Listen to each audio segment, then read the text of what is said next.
Welcome to Physics Lesson 3, and today we shall be talking about the standard form. So we looked at the parts of length as a fundamental physical quantity. If I can recap, we looked at conversion of units, and we concentrated on length as one of the fundamental physical quantities. And then the last time we stopped at the time, and I hope you've worked through the exercise. I gave an exercise which I will not go through now. I will assume that you really did a lot to work on it. So today I'm going to just give a recap of the measurement of length. How do we do the measurement of length?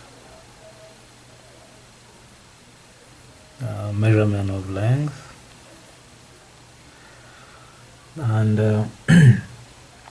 we said that the unit of length, the unit of the fundamental physical quantity length, is a meter, and we abbreviate it with a small m, and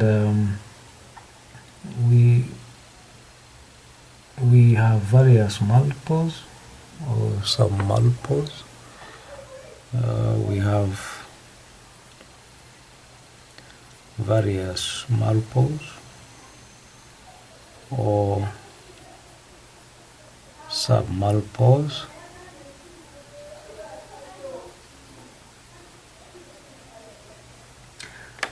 and we ended up having looking at the idea that 1 kilometer, for example, was equivalent to 1,000 meters, because remember, when we say K is for kilo, and kilo is equivalent to 1,000. That's why when some people are asking for 1,000 shillings, they will tell you, I need some 1K. That's the essence of the kilo. And then we have also, if we talk of 1 meter, we'll be talking about 100 centimeters, or we can talk of 1,000 millimeters. In other words, as long as you know the multiplier between each of the units from the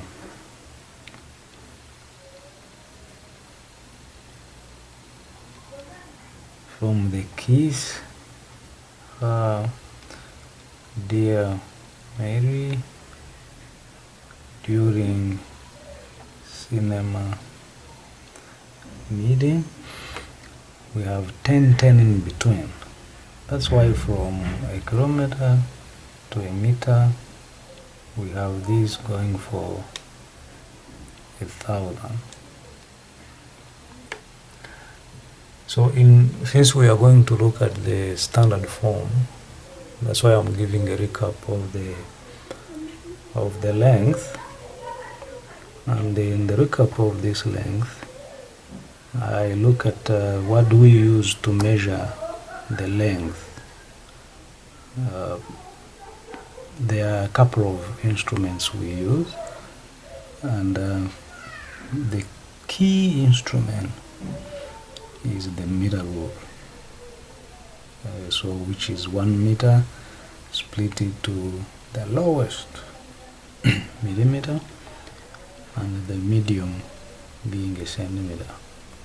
In other words, 100 centimeters will give us a meter, and that's why we call it a meter rule.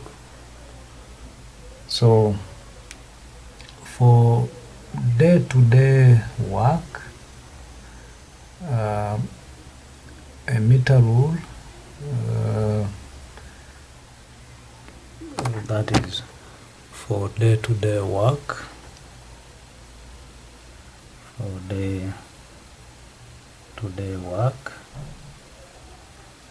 well, what I mean is, if you are trying to cut pieces of manila paper into pieces for given length, if you are chopping or cutting pieces of thread to use for a simple pendulum, or you are trying to measure the length when you are doing mathematics, you use a meter, or we use a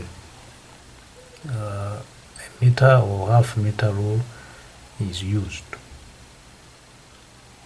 A meter or half a meter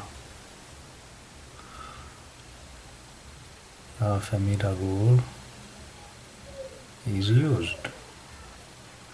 So a meter rule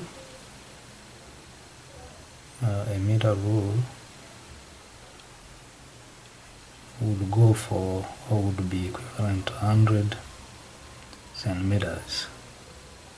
Half meter rule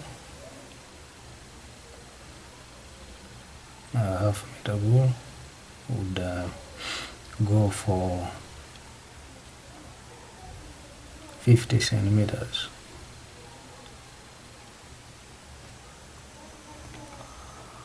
And I'm sure most of the rulers available in the shops, apart from the 15 centimeter available in the mathematical set, is the 30 centimeter, what they call a foot rule. They are always made of plastic, according to us, and this foot rule is what we find mostly of 30 centimeters. The one in a mathematical set,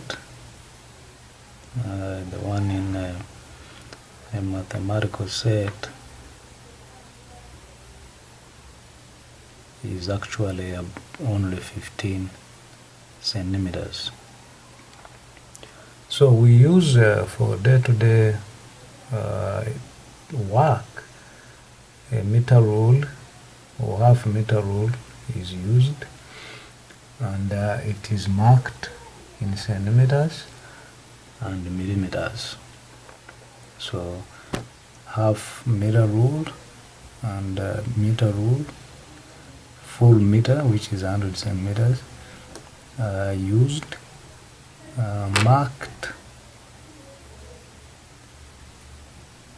marked in centimeters, is short for centimeters. The word cent is 100, so we have centimeters and millimeters and millimeters. Remember, a meter is, this unit is the TRA. The one which we talk of, a water meter or an electricity meter or a voltmeter, the one we add on a voltmeter, ammeter, etc., is the MTER. So know the difference between these two units. And I mean, these two words sounding the same way, but actually meaning different things. But if you look at for example, a meter rule, with the smallest being a centimeter, and the millimeters in between. So you have this one being a 1 centimeter,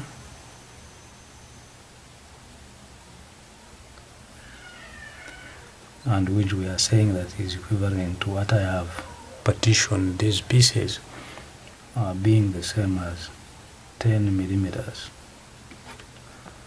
So with this, it means that we can go ahead and measure something, but as you can see, this would be for some things which are a bit big. And the question would be, what happens when you, or how do you measure, for example, diameter of a wire? See, like you get a wire from an electricity cable, you pick out a strand of a wire and you want to measure its diameter.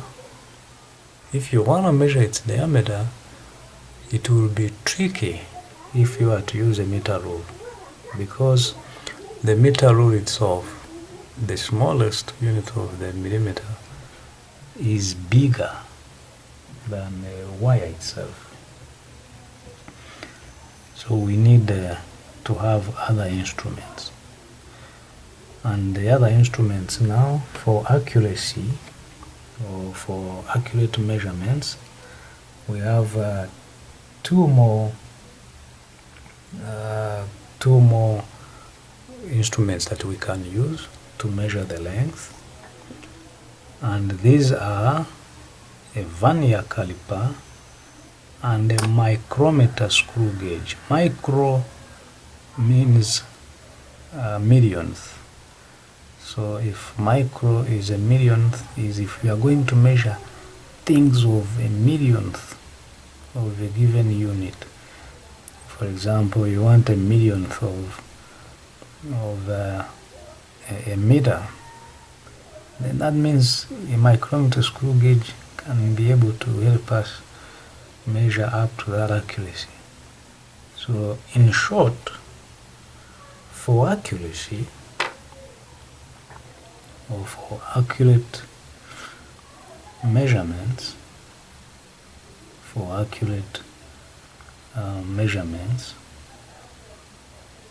then we need some better instruments. So we need a vernier caliper. So we use vernier calipers, and two, we use micrometer screw gauge. These will help us to get to better values. So for accurate measurements, we have two instruments: vernier caliper and micrometer screw gauge are used for accuracy.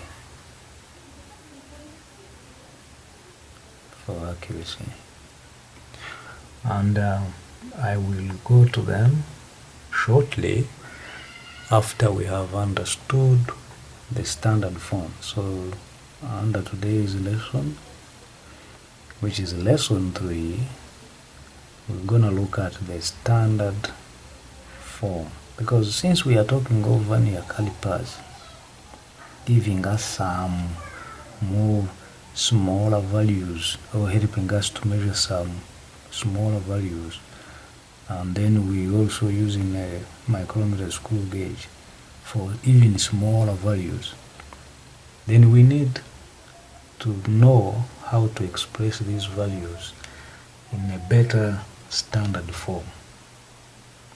So let's first understand what is the standard form in this essence. What is the standard form?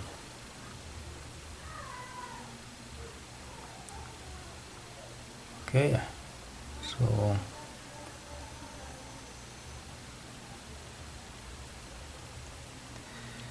the standard form. It is called standard because it helps everybody that would be dealing with a given value to make sure that they know how to express values. 2, you can imagine if you were to write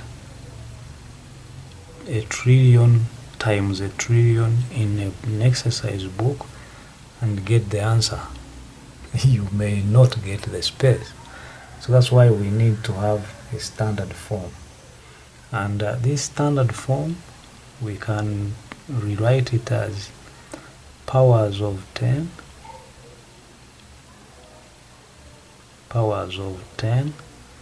and simply these powers of 10 shorthand or short form. Powers of 10 short form. So you have huge values or very small values. It is either way. It could be huge or could be very small. Either way, this would necessitate you to have to look at it in a better form or express it in a better form. So this is a neat way of writing numbers. The standard form is the neat way. This is a neat way. This is a neat way of writing numbers, especially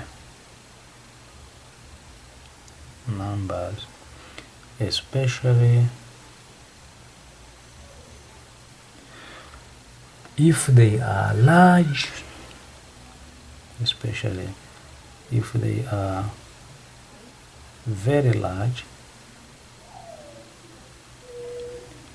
or actually very small. So if you have very small numbers or very large numbers, it would be good to express them in a shorthand using the powers of 10. For example, e.g., we can write 4,000 as being equivalent to 4 times 10 times 10 times 10. So you have 10 3 times. And we express this one in a simpler way as 4 times 10 to the power 3. You have 10 3 times. 1, 2, 3. So instead of writing 4 and 3 zeros, we just say this is 4 times 10 to the power 3. And 40 would equal to 4 times 10, which would be the same as 4 times 10 to the power 1. And then 4 would equal to 4 times 1, which is equal to 1 can actually be expressed as 4, as the one, this one here can be expressed as 10 to the power 0, because any number, whether a million or a billion or a trillion, to the power 0 is always 1. So we talked of these are big numbers, so we can say these were big numbers. But we can also talk of 0.4, whereby 0.4 is the same as 4 over 10, and this would be the same as 4 times 10.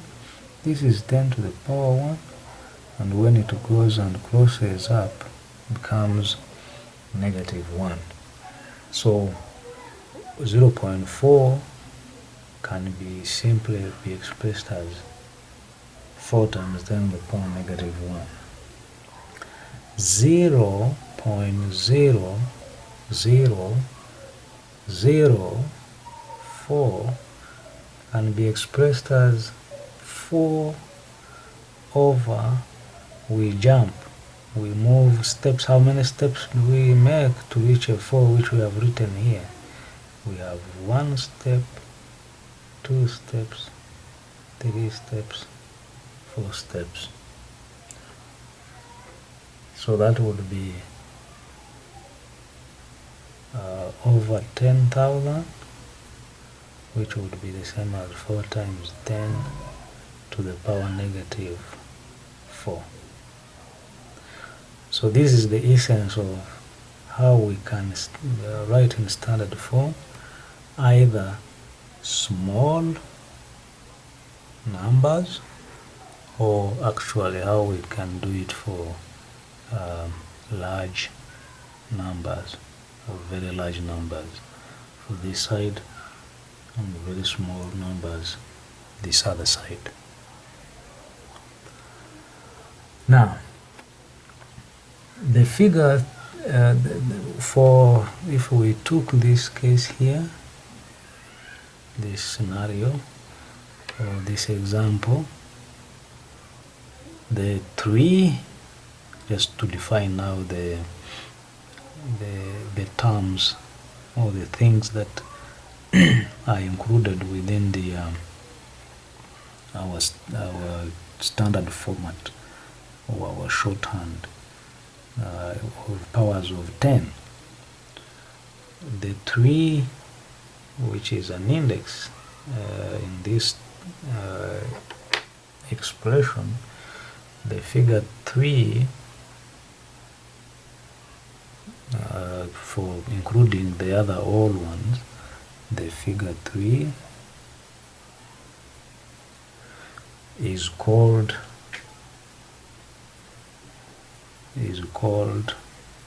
the power of 10. The power of 10. The power of 10, the power 10 had in this expression was here 1, 2, 3 times. That's why we talk of the power of 10. And it gives the number of times the number has to be multiplied by 10. This power of 10 gives the number of times, gives the number of times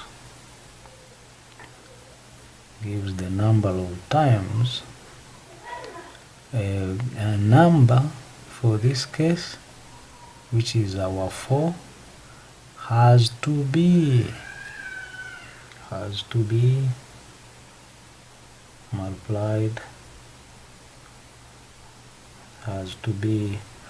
multiplied by 10. I want to keep it simple so that we get it. So if it is greater than 1, that is, if it is a positive, like in this case,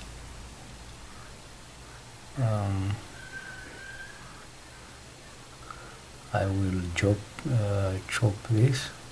So the figure 3, I'll write it somewhere on the side to help reference to it. We have 4 times 10 to the power 3. We've already said the figure 3 is to help us know how many times we multiply the number by 10.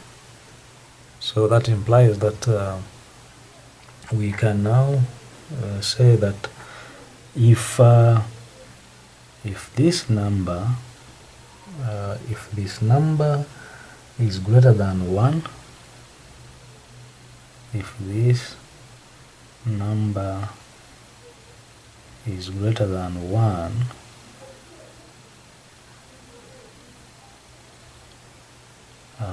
or if we say is positive, that is the instance of being greater than 1, then the is the number of times the number must be multiplied by. So it gives this figure, if it is greater than 1, then it gives the number of times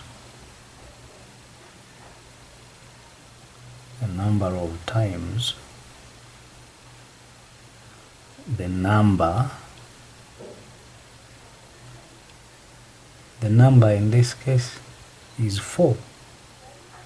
This one here is multiplied by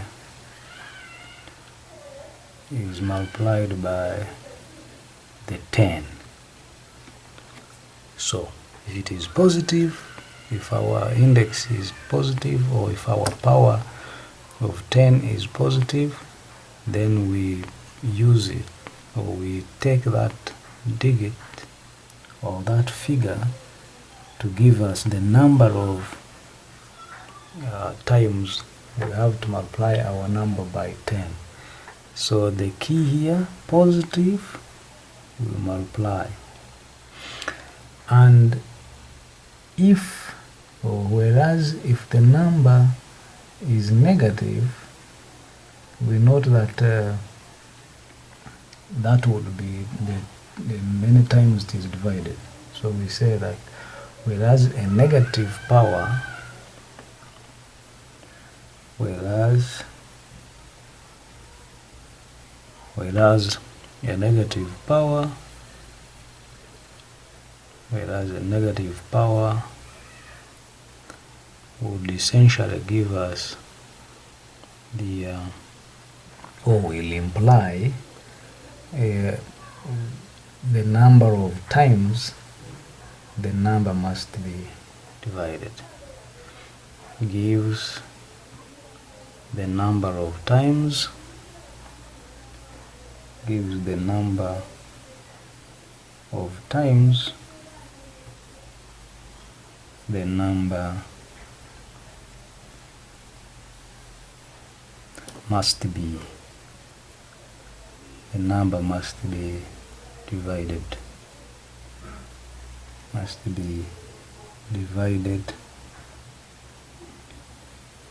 by 10. So positive power, this way here, if it is positive, it means how many times we multiply by 10. For the case of 4 times 10 to the power negative 4, it would require us to know how many times 4 would be divided by the power here, which is 4 in that case. So I'm just making sure that it looks, or we get it to the point. So just a recap. In standard form, we express in terms of the powers of 10 format, which is a short form. And when we express, for example which we had of 4,000 would be the same as 4 times 10 times 10 times 10. And we will say that we can write it as 4 times 10 to the power how many times we are multiplying by 3, which is 1 time, 2 times, 3 times. Whereas when we talk of if we were to divide by or if we are looking at the example of smaller numbers, we would be dividing by 10. That means the 0004 would be how many times you divide by 10. So this is 1 time, 2 times, 3 times, 4 times, which is 4 over 10,000. And that's the essence of getting the 4 times 10 to the power 4, because there you'll be able to know how many tens you divide you divide by, in order to have the 0.0004. Now, there is a little bit of something we gotta note in the whole of this. We have to note that I kind of hinted on it, but never went deep into it. And the hint I gave was that if you had 4 times 10, it is the same, 4, I wrote it quickly, that 4 is the same as 4 times 10 to the power 0, whereby this is 4 times 1, and 1, so that means 1 is the same as 10 to the power 0. So we shall say that note that 10 to the power 0, we note that 10 to the power 0 is equal to 1. And doesn't matter how much you know. We know when we divide any number by 1, we get that number, irrespective of what it is. And if we get a number any, and we power it to 0, we shall always get 1. So those are a few things as a beginner that you need to know in order to enjoy the subject. 10 to the power 0 equals 1. Then when we get 10 to the 1, gives you the 10. So any number to the power 0 gives you 1. Any number divided by 1 equals that number.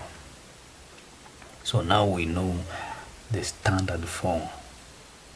Standard form, we get the number, we multiply by 10 to the power p. If p is positive, we multiply by tens. If p is negative, we divide by tens, and we shall be able to have what we want. So if I now have a bunch of numbers,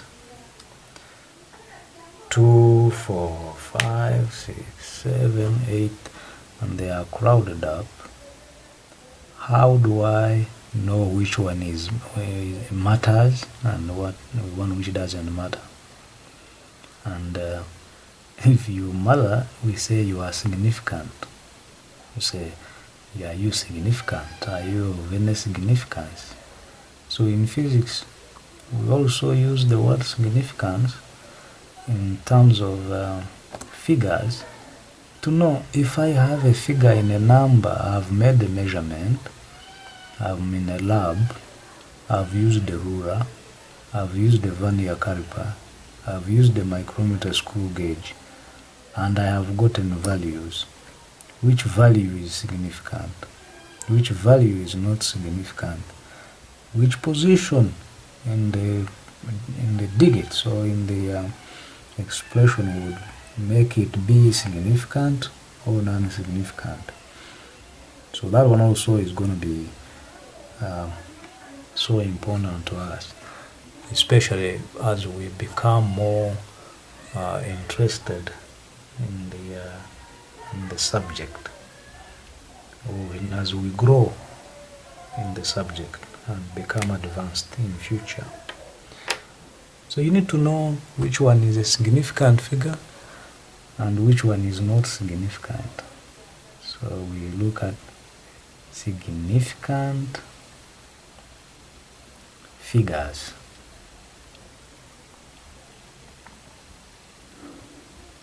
If we have a bunch of digits making up a number, which of those would be significant or not important or not significant? So before I do a write-up, or before I get deep into this, to make it so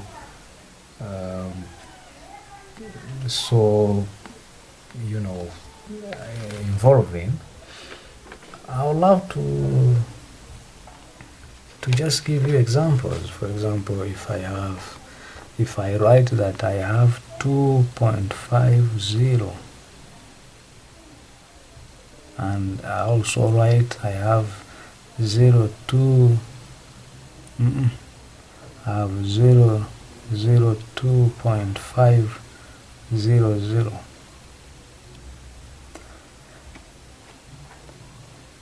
I would love to know, does this zero make sense here? Do these zeros make sense? And how about these zeros here? Is it necessary to write them?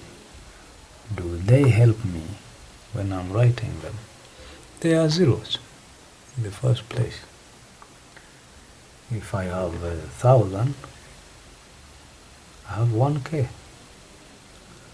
I have 1 million.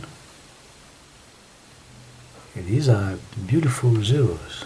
They give me a large amount. But if I talk of 001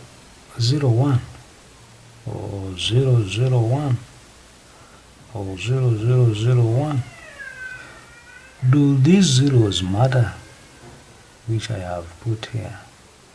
And that is the essence of looking at significant figures. Well, we take it literally, that are you significant? Just in our daily life, are you so significant?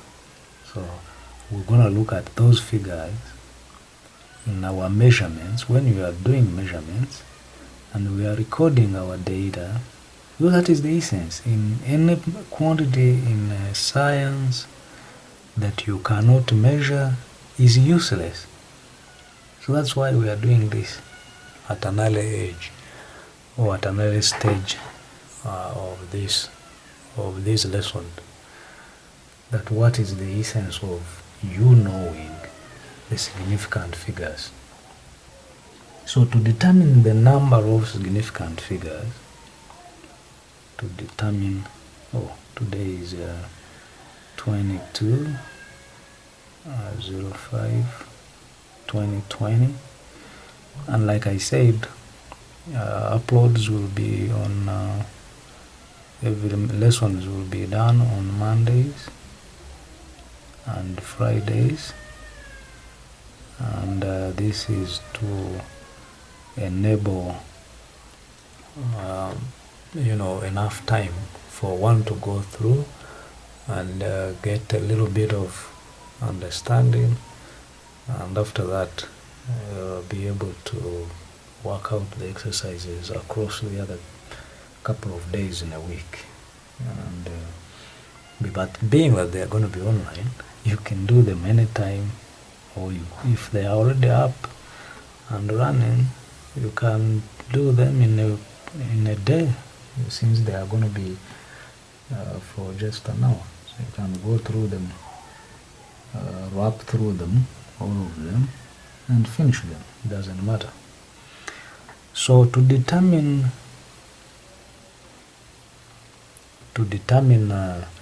the number of significant figures, to determine the number of significant figures, to determine the number of significant figures in a given measurement, in a given measurement. Like I have used the ruler and I have gotten a measurement. In order to determine the significant figures in that measurement, the following rules are useful. Physics is about rules. So the following rules are pretty useful. If you know rules, physics will be easy for you. If you want to do your own stuff, you'll have pretty hard life in this subject. So it's better that you focus on the rules and get them by your fingertips. So rule number 1, the first rule that you need to keep in mind is that all non-zero digits,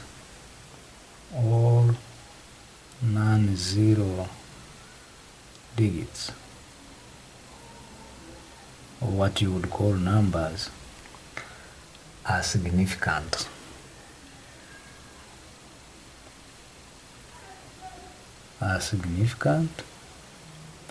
And I will use this space here to have a 0, a 1, a 2, a 3, a 4, 5, 6, 7, 8, 9. The 1 and 0 would give us a 10. And these are the digits here which we really play around with in life. After 0 to 9, the arrangement gives us 10, 11, 20, 100, to mention but a few. So all digits, the 1, the 2, the 3, the 4, the 5, the 6, the 7, the 8, and the 9 are what constitute significant figures. So non-zero digits are significant figures. That is rule number 1. So if, for example, e.g., if we take a number like 41.6 centimeters on our meter rule, then this would give us 3 significant figures, because we have said significant figures. This has 3 non-zero digits, so we have 1 digit, 2 digits, 3 digits. That's rule number 1. Rule number 2 states that all zeros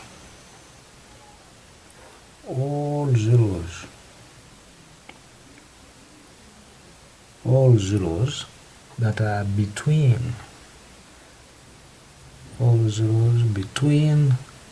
non-zero digits,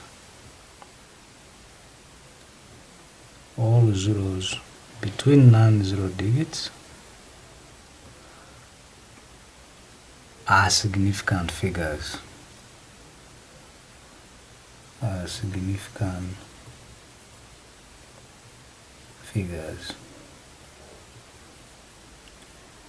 As long as they are between non-zero digits, then they become significant figures. And an example is, for example, e.g., if we have a measurement like 108.05, or let me use 03, because I'm gonna count them. I don't want them to correspond, and some of you say because there was a 5 at the end is because, is the reason it gave 5 significant. This would have 1, 2, 3, 4, 5 significant figures.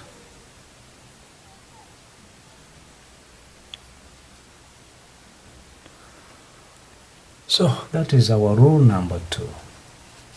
And then the other rule, number 3, there are a couple of them. There are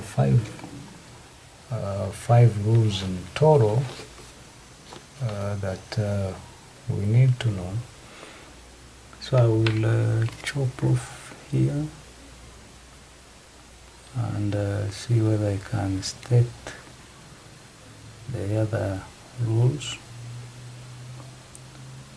And even if I took this off, you can rewind a little bit, go a little bit backward, and be able to catch up with the other rules. So they may not fit on our here on the writing area, but then you can go back and have a piece of them any time that you want.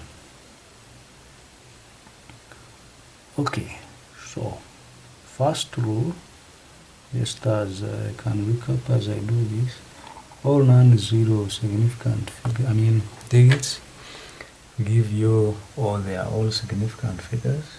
Any zeros that are in between the non-zero digits will give you significant figures. Rule 3, all zeros to the right of the decimal point and the following non-zero digits. I repeat, all zeros to the right of the decimal point and following a non-zero digit are significant.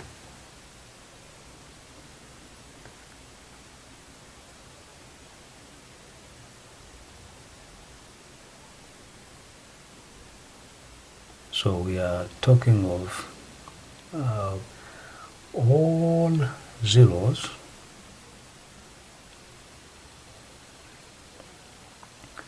to the right of the decimal point, to the right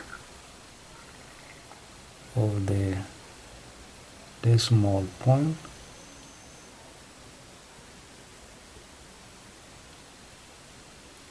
and following a non-zero digit and following a non-zero digit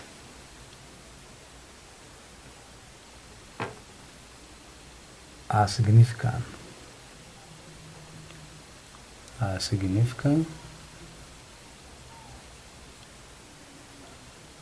And an example is if we have 2.700 and this would have four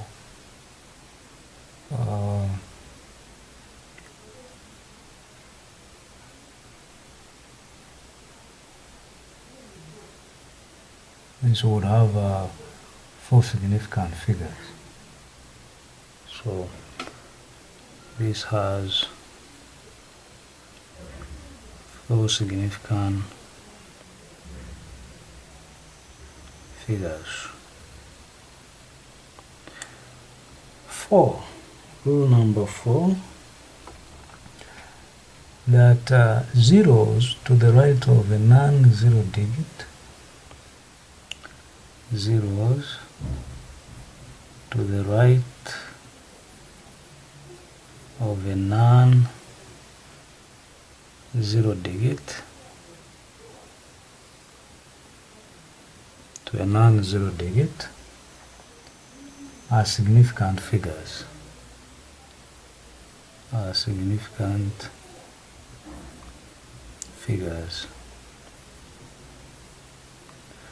An example of this is if we have 4252000, then we would count them as 1, 2, 3, 4, 5, 6 significant figures. Has 6, it would have 6 significant figures. I can use SF for purposes of making our life easy and making sure that I'm not overwriting. All zeros mentioned above are not significant.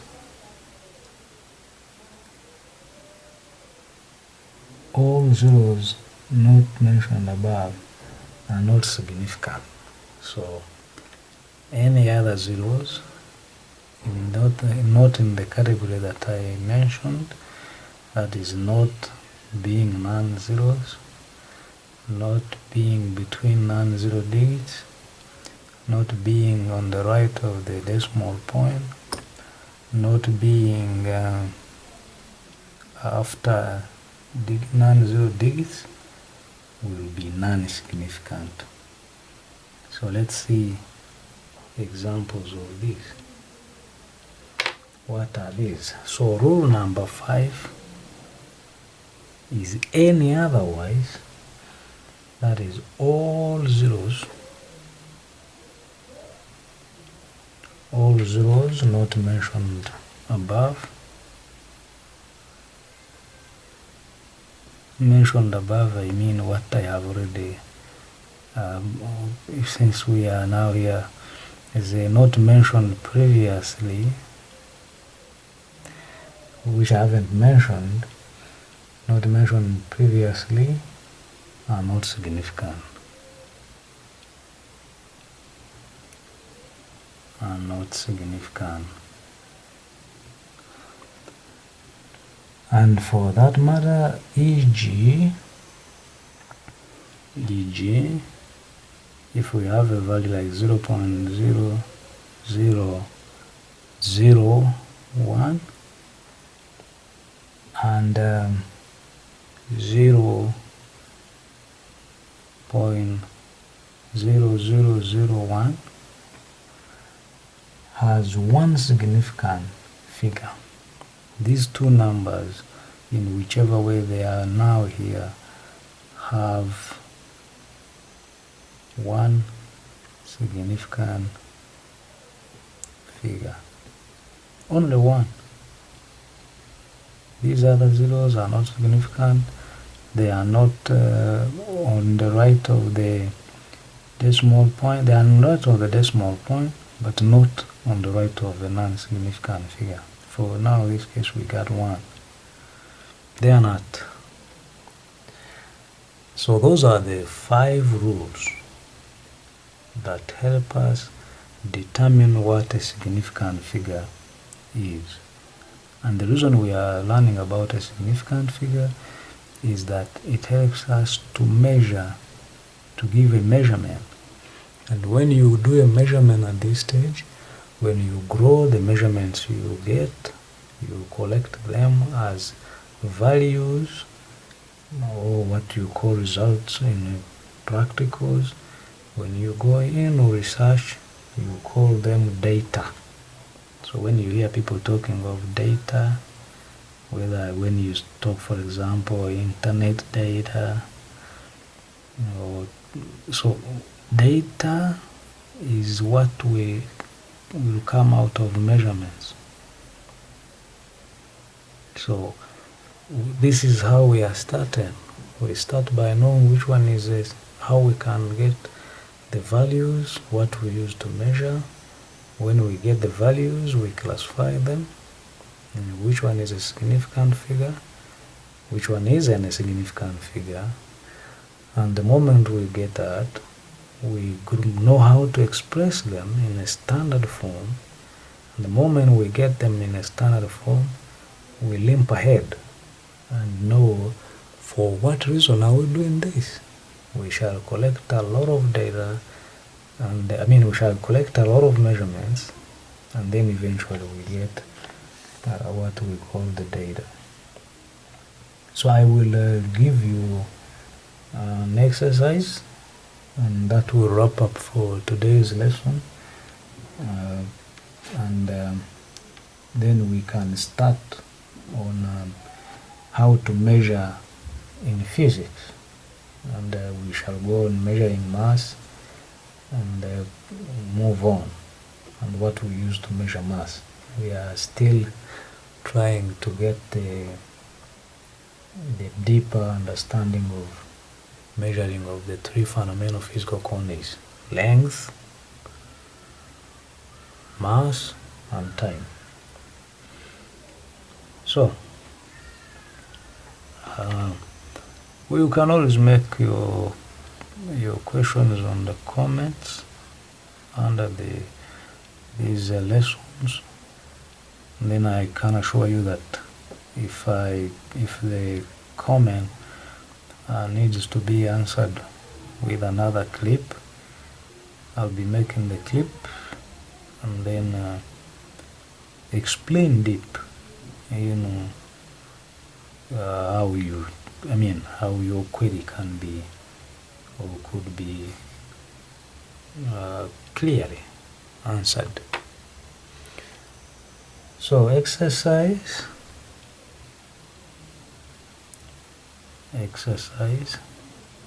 and please do this exercise. Last lesson I told you, you see but forget. You hear and forget. But when you do, you remember. And doing is doing an exercise, trying numbers out, and that's how you keep remembering. So number one, exercise number one, write the following in scientific form. Write the following in scientific form.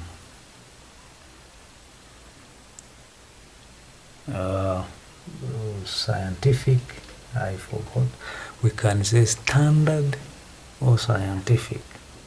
So nowadays of COVID times, everyone has been talking of scientific wedding, scientific mass, scientific or whatever. Everything has been translated into scientific. So write the following in scientific form, and I'll give you a couple of them. A, write 182, and then 4 zeros. B,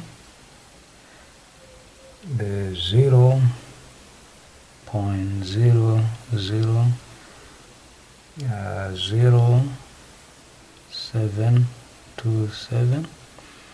C, 0.0002692, and then that is going to work for the case of scientific form. And then state, the second part is state the number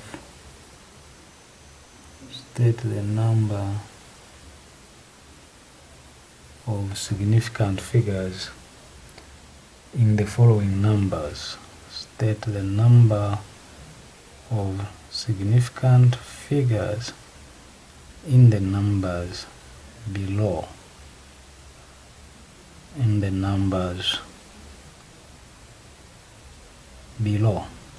A,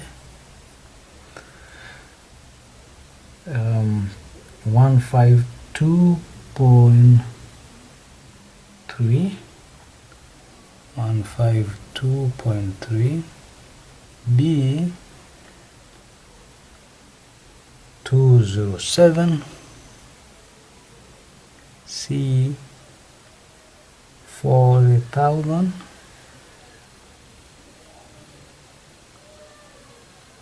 D, 0.027.027. 7, and then E 0.00070.